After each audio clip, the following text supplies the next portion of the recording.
आइए आज के इस खास विश्लेषण में ऐसी कहानी पर नजर डालते हैं जो किसी सस्पेंस थ्रिलर फिल्म से बिल्कुल कम नहीं है। राजनीति, सत्ता, बगावत और एक ऐसा राज्य जिसकी पूरी राजनीतिक जमीन ही पलट गई।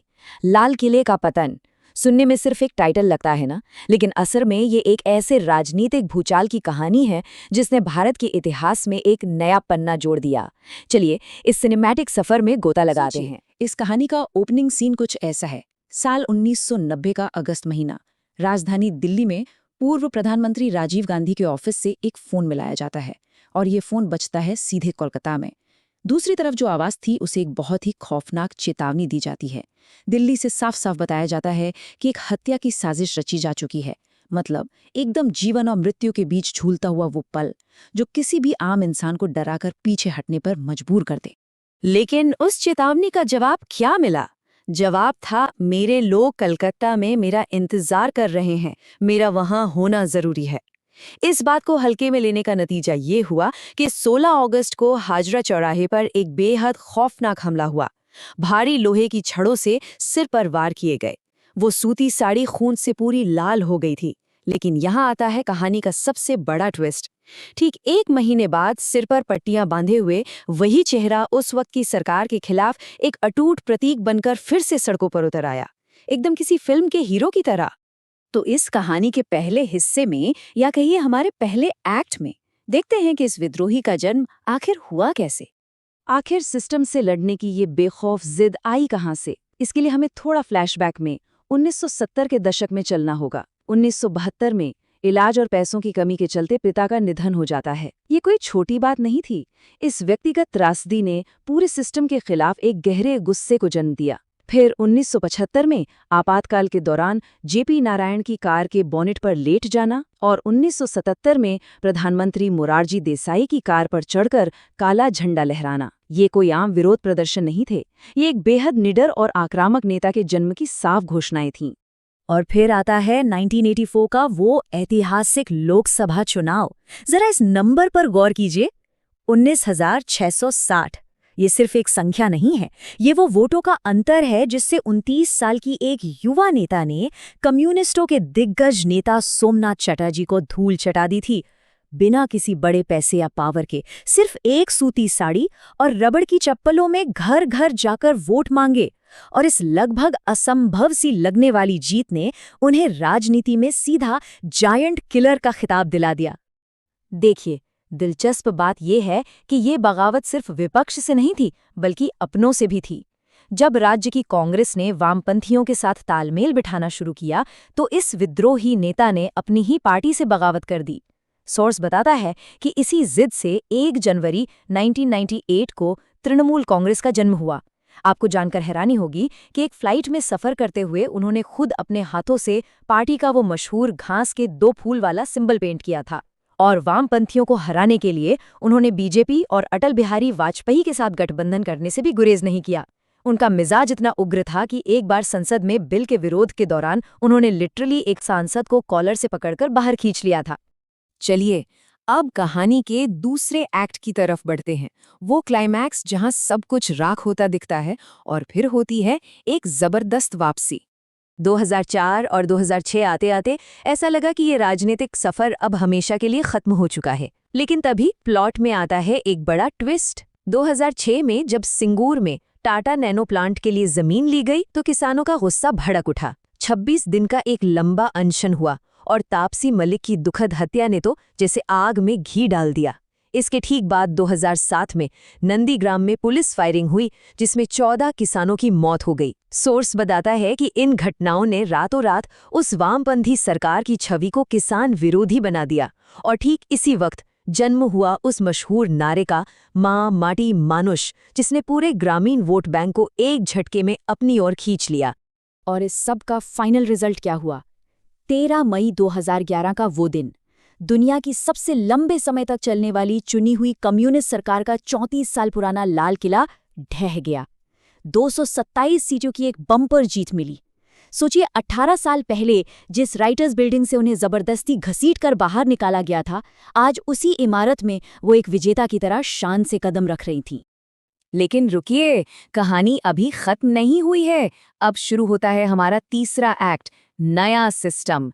और यहीं से शुरू होता है असली विरोधाभास। हर कहानी के दो पहलू होते हैं, राइट? अब सत्ता में आने के बाद के हालात को जरा तटस्थ होकर देखते हैं। स्क्रीन पर दिख रहे इस नंबर को देखिए, 7,000। सोर्स के मुताबिक ये उन कंपनियों की संख्या है जो पिछले 14 सालों में पश्चिम बंगाल छोड़कर जा चुकी हैं। वो राज्य जो कभी भारत का सबसे बड़ा औद्योगिक केंद्र हुआ करता था, इस विश्लेषण में उसे इंडस्ट्रियल ग्रेवयार्ड यानी उद्योगों का शमशान कहा गया है। ये एक बहुत ही चौंकाने वाला सच है। देखिए, सोर्स साफ साफ बताता है कि उद्योगों के गिरने का ये सिलसिला दरअसल 1967 में वामपंथियों के हड़ताल कल्चर से ही शुरू हो गया था। लेकिन नई सरकार आने के बाद भी ये पतन रुका नहीं। $12 बिलियन का भारी भरकम पॉस्को निवेश उठकर ओडिशा चला गया। इन्फोसिस और विप्रो जैसी आईटी कंपनियों को जब स्पेशल इकोनॉमिक जोन का दर्जा नहीं मिला तो वो भी हैदराबाद शिफ्ट हो गईं। आज की तारीख में राज्य की बेरोजगारी दर 7% के पार है और बताया जाता है कि एक ही साल के भीतर 30 लाख से ज्यादा नौकरियां चली गईं। अब यहाँ ना एक बहुत ही लॉजिकल सवाल खड़ा होता है, जिसे सोर्स ने भी बड़ी प्रमुखता से उठाया है। अगर अर्थव्यवस्था डूब रही है, उद्योग खत्म हो रहे हैं और रोजगार गायब हैं, तो फिर ये सरकार लगातार इतने चुनाव जीत कैसे रही है? आखिर इसके पीछे का सीक्रेट फॉर्मूला क्या है? सोर्स के अनुसार इस पूरी मिस्ट्री का जवाब इन दो शब्दों में छिपा है, सिंडिकेट और कट मनी। बताया गया है कि सरकार अपने बजट का करीब 85% हिस्सा सीधे कल्याणकारी योजनाओं पर खर्च करती है। लेकिन इस मुफ्त पैसे के पीछे एक बहुत बड़ा जाल है। चूंकि पार्टी के पास वामपंथियों की तरह जमीनी स्तर पर वैचारिक कार्यकर्ता नहीं थे, तो उन्होंने बेरोजगार युवाओं का एक नेटवर्क तैयार किया। शहरों में बिजनेस वालों से जो पैसा वसूला जाता है उसे सिंडिकेट कहते हैं, और गांव में सरकारी योजनाओं के फायदे में से जो हिस्सा निकाला जाता है उसे कट मनी कहा जाता है। जरा इस करप्शन का माइक्रो लेवल देखिए। लिटरली अंतिम संस्कार के लिए सरकार जो 2,000 रुपए देती है, उसमें से भी 200 रुपए की कट मनी देनी पड़ती है। इंदिरा आवास योजना के घर के लिए 10 से 15,000 रुपए, और यहाँ तक कि एक टॉयलेट बनाने के लिए भी 2,000 रुपए सीधे पार्टी कार्यकर्ताओं की जेब में जाते हैं। सोर्स का तर्क है कि ये सिस्टम आम लोगों को पूरी तरह से सरकार पर निर्भर बना देता है, और यही वो डर और निर्भरता का नेटवर्क है जो चुनाव के वक्त पार्टी के लिए एक सुरक्षा कवच बन जाता है। और जाहिर सी बात है, जब सिस्टम इस तरह बेकाबू होता है तो उसका रिजल्ट बड़े बड़े घोटालों के रूप में सामने आता है। इस लिस्ट को देखिए। शारदा चिट फंड घोटाले में 17 लाख आम लोग बर्बाद हो गए। नारदा स्टिंग ऑपरेशन में तो बड़े बड़े नेता हिडन कैमरे पर कैश के बंडल लेते पकड़े गए।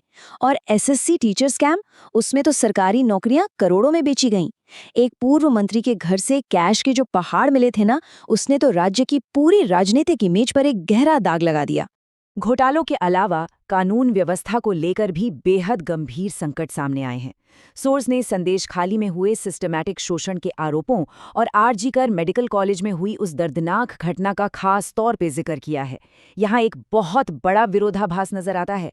जो नेता अपने शुरुआती दिनों में पीड़ितों के लिए खुद लाठियां खाती थी, आज उसी के शासन में ऐसी घटनाओं ने कानून व्यवस्था पर बहुत गहरे सवाल खड़े कर दिए हैं। तो अब ये पूरी राजनीतिक थ्रिलर एक नए दौराहे पर आके खड़ी है। 2021 में उसी नंदीग्राम सीट से उन्हें हार का सामना करना पड़ा, जहां से ये पूरी क्रांति शुरू हुई थी। और हराया भी किसने? उनके ही एक पुराने साथी सुवेंदु अधिकारी ने। फिलहाल भतीजे अभिषेक बनर्जी को उत्तराधिकारी बनाने की तैयारियां जोरों पर हैं, लेकिन पार्टी के अंदर ही एक खामोश बगावत पक रही है और 2026 के विधानसभा चुनाव बहुत तेजी से नजदीक आ रहे हैं। इस पूरे विश्लेषण को समेटते हुए सोर्स हमें एक बहुत ही गहरा और पावरफुल सवाल सोचने पर मजबूर कर देता है। क्या उन्होंने वाकई बंगाल को उस 34 साल पुराने दलदल से बाहर निकाला, या फिर बस उसी दलदल के ऊपर अपना एक नया राजनीतिक महल खड़ा कर लिया?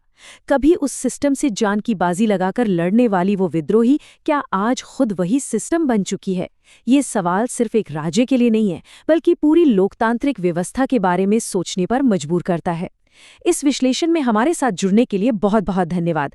अगली बार किसी और जटिल विषय की गहराई में ऐसे ही उतरेंगे। अगर आप हमारे चैनल में नए हैं तो सब्सक्राइब कीजिए हमारे चैनल को ऐसे ही इंटरेस्टिंग फैक्ट्स एक्सप्लेनेशन के लिए।